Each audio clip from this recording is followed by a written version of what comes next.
Good morning. Happy Friday. Welcome to your early morning intuitive guidance. I'm Dr. Bonnie Nussbaum here with some words of wisdom to start your day off well. And again, it's one of those days where the image is kind of a haze. Some days it's crisp and clear, and other days it's kind of etheric. I have no idea why it's one way or the other, but here we are.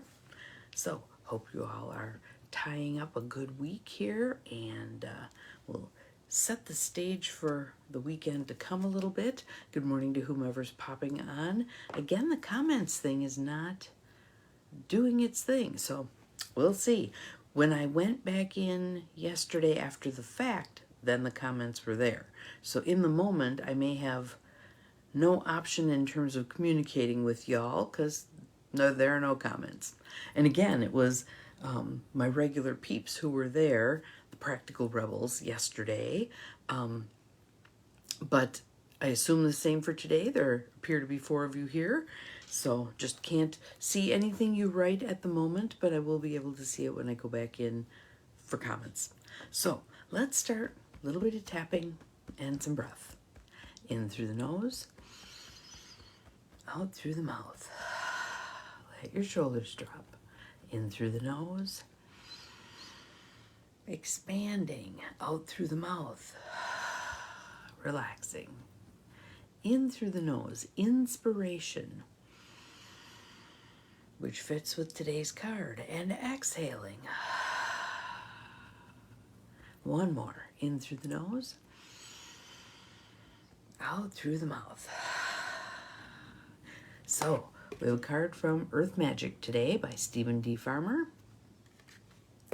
And the card, this is a card, I'm not sure how many cards are in this deck, but we often get this card. We often get this card, which to me says there's something very important we need to heed in this card.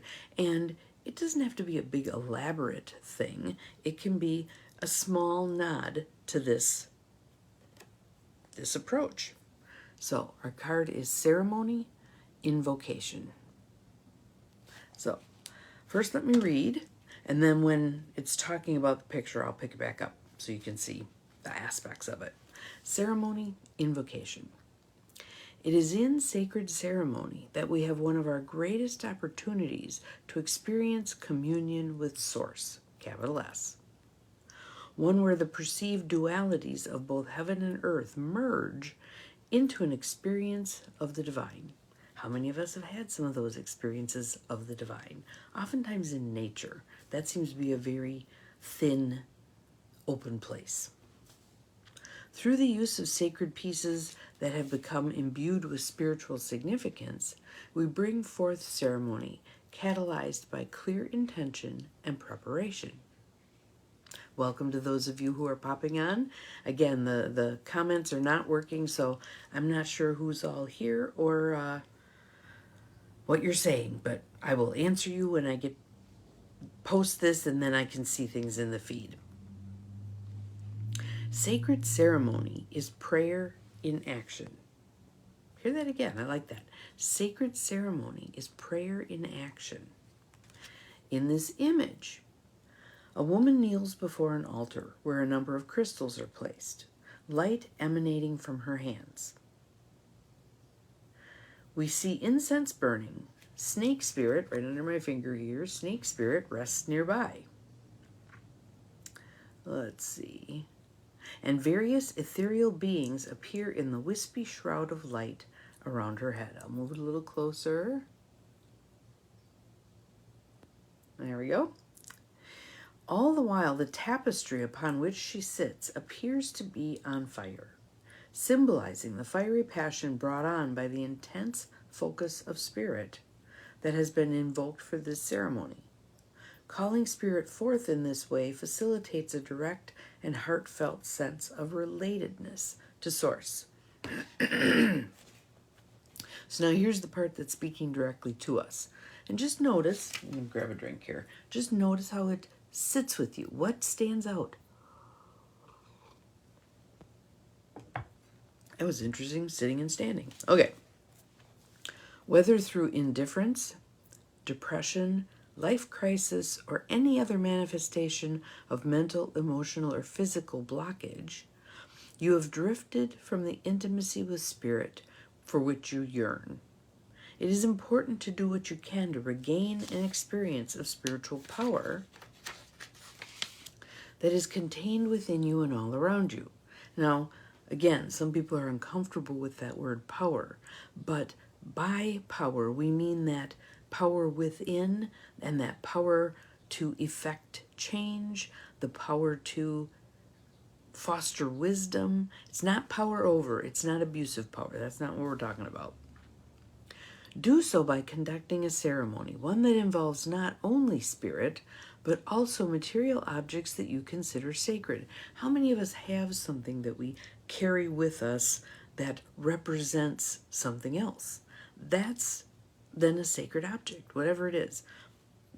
For me, I have a lot of stones. I mean, in the Christian faith, a cross would be a sacred object. It represents something. It's there to remind us of something, right? Set up an altar in a convenient area that is apart from your usual living space. Well, mine's on my desk. It's where I am all the time. So, as a reminder, if I'm in this area, I can avail myself of it because it's handy. It's here. Let's see. Start with representations of the 4 major elements: earth, air, fire, and water. And then add just a few sacred objects. What I oftentimes do, especially recently as I'm working with this image that just spontaneously came out of my brain.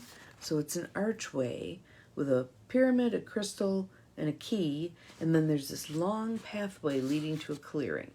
So oftentimes what I'll do when I'm meditating is I'll set that out, and then I'll take some objects that I have sitting here. Like oftentimes I have let me find it here, a quartz heart. That usually sits on the clearing spot. I'm not sure why it needs to be there, but it needs to be there. So that's where I put it. But just having some kind of a ritual. We have all kinds of rituals in our lives, don't we? We have our bedtime ritual. What do we do that begins to signal our body, time to wind down, time to go to sleep, time to get good rest? So we have these rituals already. I certainly have a huge morning ritual. Cacao ceremony, journaling, breathing, all kinds of things that cue me. It's time to be contemplative and go within and prepare for the day. All right, let's see what else we have here. Set your intention for the ceremony, such as whether the purpose is for healing, celebration, or honoring a particular earth season or cycle. Then do an invocation to call upon your spirit guides. A lot of times, mine is just rubbing my hands together and opening them. It's like I'm open, I'm receptive. Whatever needs to come to me can come to me. Might be ideas, might be a sense of knowing, whatever it is. Might be next steps. Let's see. Breathe their presence. Again, I will say this, I've said it a zillion times. Everything moves on the breath. So when you find yourself kind of, get the breath in there again. Get the breath in there. Get it moving. Nice deep belly breaths. I personally like the in through the nose, out through the mouth. If you like box breathing, do box breathing.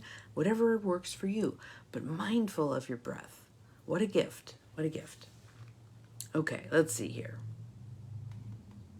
Breathe their presence and ask these divine beings to guide you throughout the process. Trust their guidance. Feel your heartbeat and keep breathing. Keep breathing. Because those are the things that are going to connect you truly to yourself and to all that is. Breath is the key to the actual experience of spirit. Inspiration derives from the same word that spirit does. Creating a ceremony is the vehicle that supports this. And again, it can be simple things. It might be walking out on your front porch, rubbing your hands together and going like this. It might be saying a little prayer. It might be taking a certain object every day and putting it in your pocket, carrying it with you. Whatever it is, there are no too small ceremonies. Everything counts. Everything counts. So for yourself. Maybe put in the comment, what do you do on a daily basis that is sort of this ceremony, invocation, intention setting process? How do you bring that into your life? And if you feel like, I got nothing, pick something up. Something, it might be you ceremoniously drink a first glass of water. Hydrate, hydrate, hydrate. Whatever it is. Again, it doesn't have to be big, but in the ritual, in the willingness to perform that ritual, you're opening yourself up for guidance, to receive. So that is your mission for today. Pay attention to ceremony. Pay attention to ceremony that you were raised with. If you were raised in a particular faith, what kinds of ceremonies were there? What do you learn from those ceremonies? What did you love about those ceremonies? What were you not so keen on? Feel free to pick out what works for you and leave the rest. So, have an awesome Friday. We'll see you again tomorrow. Remember, you're capable of far more than you think you are, including honoring the value of ceremony and ritual. See you tomorrow. Bye-bye.